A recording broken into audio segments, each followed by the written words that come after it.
যে কোরআন দিয়ে রাসূলুল্লাহ শান্তি আনলেন, সাহাবায়ে কেরাম শান্তি প্রতিষ্ঠা করলেন, সেই একই কোরআন আজও আমাদের মধ্যে আছে না নাই? কিন্তু কোরআনের সেই শান্তি কি আমাদের মধ্যে আছে?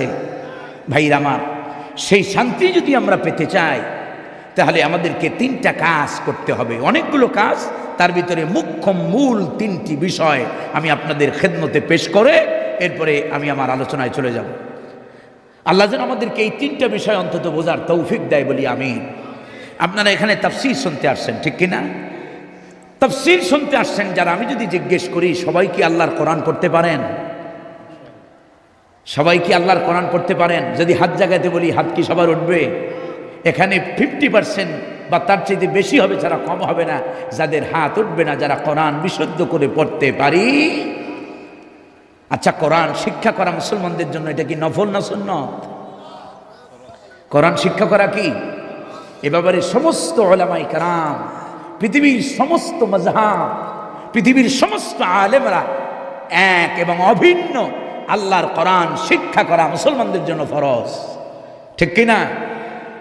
আল্লাহ রাব্বুল আলামিন বলেন, আল্লাযীনা আতাইনাহুমুল কিতাবা ইয়াতলুনাহু হাক্কা তিলাওয়াতি।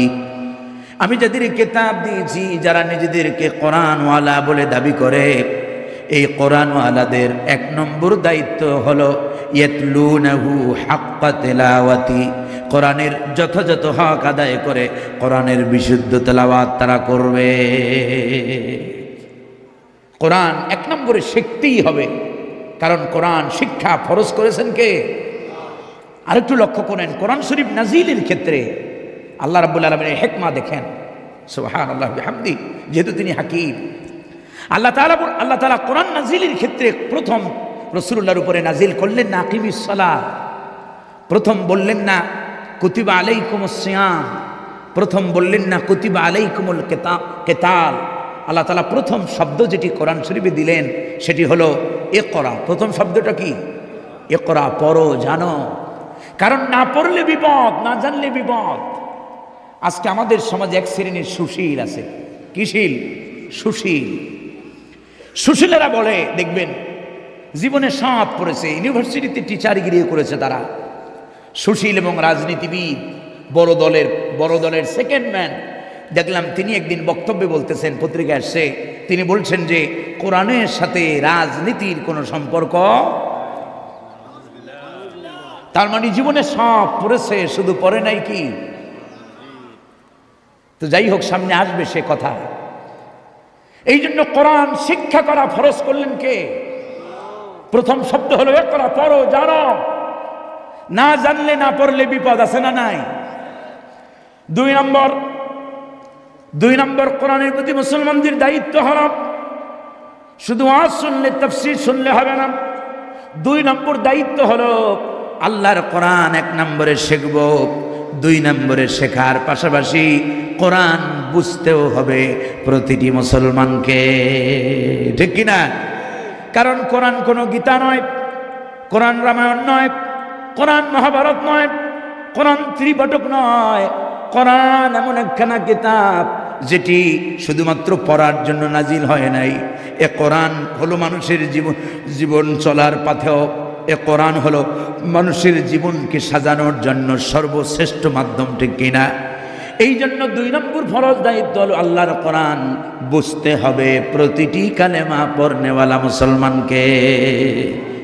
আল্লাহ তাআলা বলেছেন, এখানে অনেক উলামায়ে কেরাম আছেন, আমি যাদের ছাত্র হতে পারলে নিজেকে ধন্য মনে করতাম।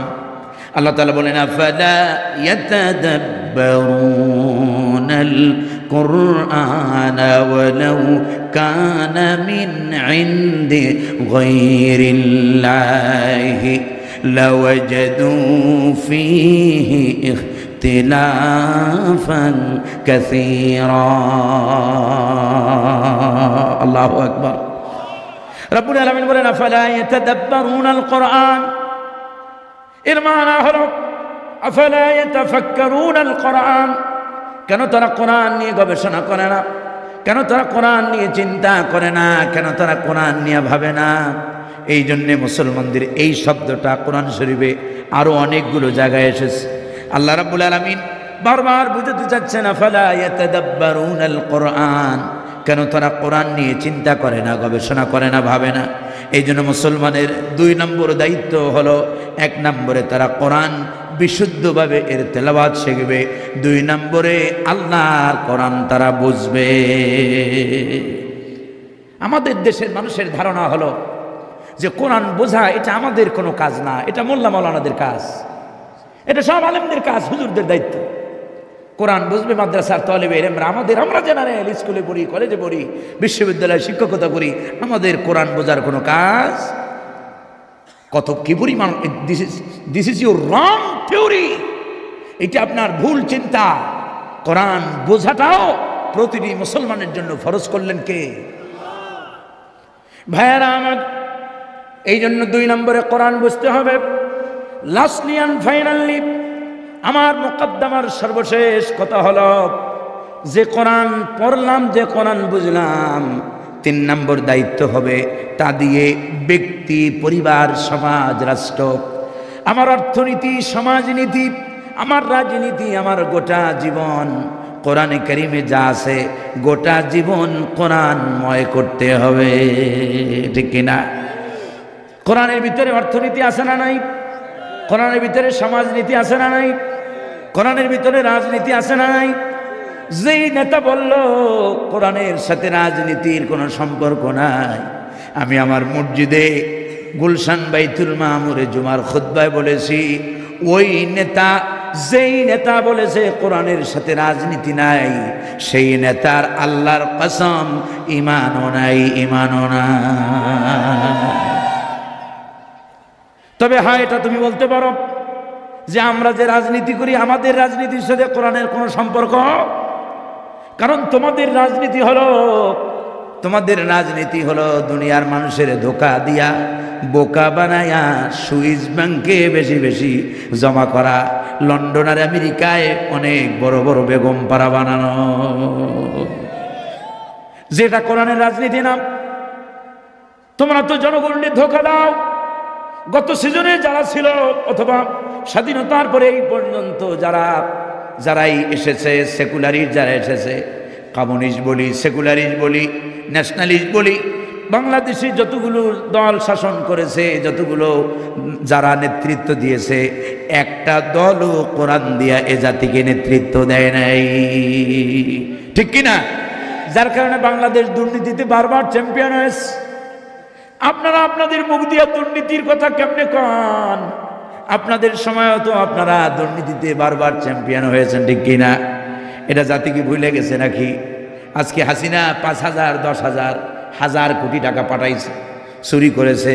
5 টাকা চুরি করলেও তারে চোর বলে, 5 কোটি চুরি করলেও তারে চোরি বলে, ঠিক কিনা? কষ্ট হইতেছে আপনাদের? এদের দেখেন না কি লেবাস, এক একজনের ভ্যাস। একজন ছিল না দরবেশ, নাম কি?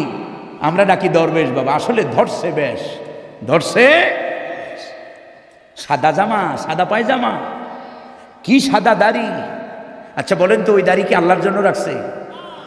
আল্লাহর কসম, যে ব্যক্তি আল্লাহ রসুলের খুশির জন্য দাড়ি রাখে, সে তার উপরে ঝড় ঝাপটা তুফান আসলেও সে দাড়ি কামাইতে পারে।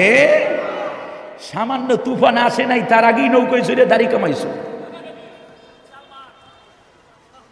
আসলে তো তুমি দাড়ি তো ধর্মের জন্য রাখো নাই। আল্লামা ইকবাল বলেন, ये हाल तेरा जाल है, ये हाल तेरा जाल है, मकसूद तेरा मल है, क्या जब तेरा जाल है, लाखों को अंधा कर दिया। এই যে ভান তুমি ধরেছো দরবেশে, তোমার আসল উদ্দেশ্য তো হলো জনগণের ধোকা দিয়া, বোকা বানায়া, শেয়ার বাজার কেলেঙ্কারি করে লাখ লাখ কোটি কোটি টাকা লন্ডনে পাচার করেছে, ঠিক কিনা? সব ব্যাংকগুলোকে ফতুর করে দিস এই এক শয়তান।